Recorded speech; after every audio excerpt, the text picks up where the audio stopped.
Mesdames, Messieurs, ouvrons ce point de l'économie en parlant du décès de l'industriel camerounais Mohamedou Abo Ousmanou. Très affaibli ces dernières années par la maladie, Mohamedou Abo Ousmanou est décédé le 13 octobre dernier en Turquie à l'âge de 87 ans. Aladji Abo était considéré comme l'une des personnalités les plus fortunées du Cameroun. Pendant plusieurs décennies, il a fait la fierté du Cameroun avec le groupe Abo 100% camerounais. Celui-ci est actif dans la meunerie avec la Société camerounaise des moulins du centre et la Société camerounaise de transformation de céréales. Dans le sucre, avec les nouvelles sucrières du Cameroun en abrégé Nosuka. Le sel avec la Cameroun Salt Company, le maïs avec Maïserie du Cameroun, la sachetterie avec Cameroun Packing Company et même dans l'hôtellerie avec le relais Saint-Hubert de Garoua. Bien que la plupart de ces usines soient en arrêt aujourd'hui, Maïscam est doté d'un capital de 3,9 milliards de francs CFA et est pratiquement la seule entreprise du groupe en forme. Elle produirait 10 000 tonnes de graisse de maïs chaque année et est l'un des principaux fournisseurs locaux de la Société anonyme des boissons du Cameroun. Toujours au Cameroun, une enveloppe de 10,9 milliards de francs CFA a été débloquée par le budget d'investissement public exercice 2023-2024 pour le démarrage des travaux de construction d'un pont sur le fleuve Nyong dans l'arrondissement de Makak, département du Nyong-Ekele, région du centre. À terme, le projet va contribuer à l'amélioration des conditions de vie des populations de cet arrondissement, densifier le trafic, favorisant ainsi les échanges commerciaux entre les villes de Douala et Yaoundé. Il faut dire que c'est le 11 octobre 2023 que le ministère des Travaux publics a annoncé que le démarrage des travaux de construction de ce pont aura lieu avant la fin d'année 2023. Selon le ministère des Travaux publics, cette infrastructure permettra également de sécuriser et pérenniser la traversée du fleuve Nyong et de valoriser le potentiel touristique de la zone, notamment avec la chute de Poumé d'environ 744 mètres. Le processus de contractualisation des entreprises et missions de contrôle tributaires au lancement du projet sont encore en cours. Et le processus d'attribution du contrat de réalisation également. Le chronogramme du projet prévoit des attributions pour le mois de novembre 2023. Au Congo-Brazzaville, les recettes fiscales vont connaître au cours de l'année 2024 une hausse de 17,2%. Le projet de loi de finances pour l'exercice 2024 présenté au Conseil des ministres prévoit un déficit de 563 milliards. D'après les autorités, fera l'objet d'un financement selon les modalités d'affectation du solde budgétaire et de financement intérieur et extérieur.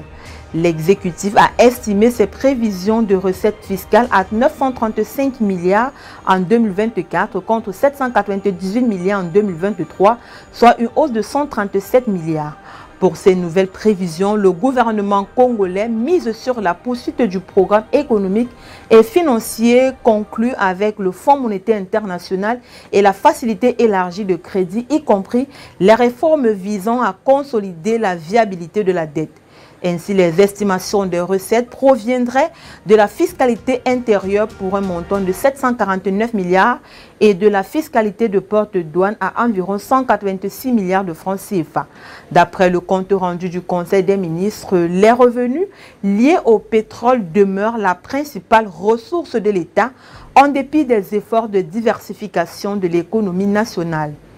Les recettes pétrolières représenteraient plus de 95% des autres recettes, soit 1464,9 milliards de francs CFA en net accroissement de 11,1% par rapport à l'année 2023, conséquence de l'impact des recettes issues de l'exploitation de gaz comptabilisées à 29,3 milliards de francs CFA.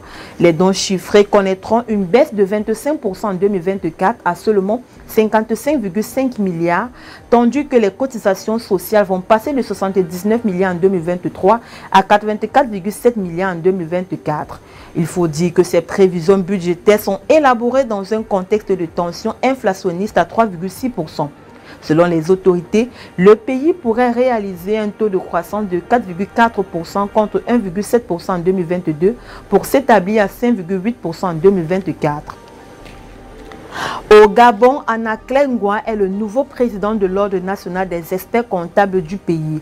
En remplacement de Franck-Ange Simamba, président sortant, le nouveau promu a pour mission de poursuivre la mission de reconnaissance à l'international du dit ordre afin de faire gagner à cette noble fonction ses lettres de noblesse.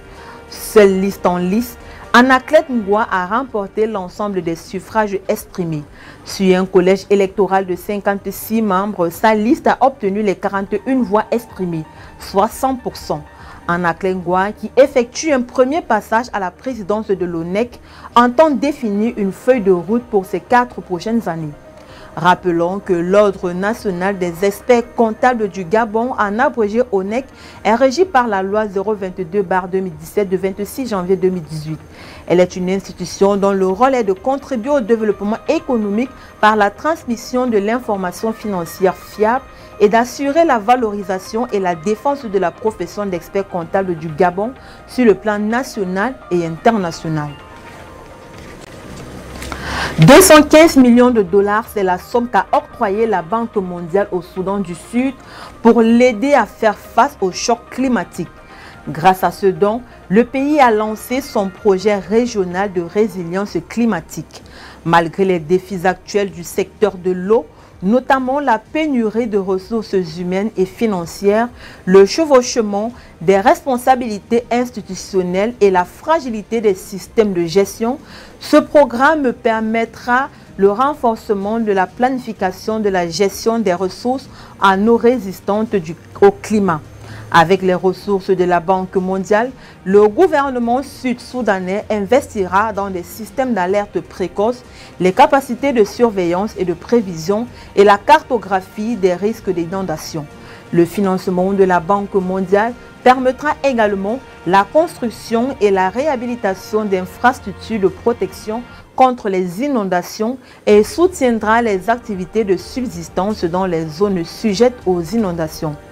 Soulignons qu'il y a 2 mois, le Programme alimentaire mondial, en abrégé PAM, avait indiqué que les précipitations de mars et d'avril 2023 avaient dépassé de 50% les moyennes à long terme dans le bassin du lac Victoria, identifié comme la source des inondations.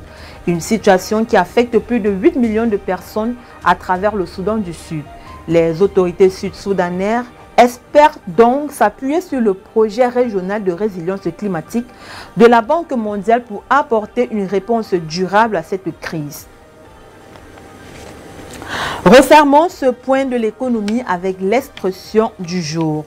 Aujourd'hui, nous parlons de recettes fiscales. Qu'entend-on par recette fiscale? Elle désigne en effet des recettes provenant des impôts sur le revenu et les bénéfices, des cotisations de sécurité sociale, des taxes prélevées sur les biens et les services, des prélèvements sur les salaires, des impôts sur le patrimoine et les droits de mutation, ainsi que d'autres impôts et taxes. Les recettes fiscales totales et en pourcentage du PIB indiquent la part de la production d'un pays qui est prélevée par l'État sous forme d'impôts. Elles peuvent donc être considérées comme un indicateur de contrôle exercé par l'État sur les ressources produites par l'économie. Mesdames, Messieurs, c'est ici que nous mettons un terme à cette édition du Point de l'économie. Merci d'avoir été des nôtres. Les programmes sont en continu sur Reflet d'Afrique Télévision.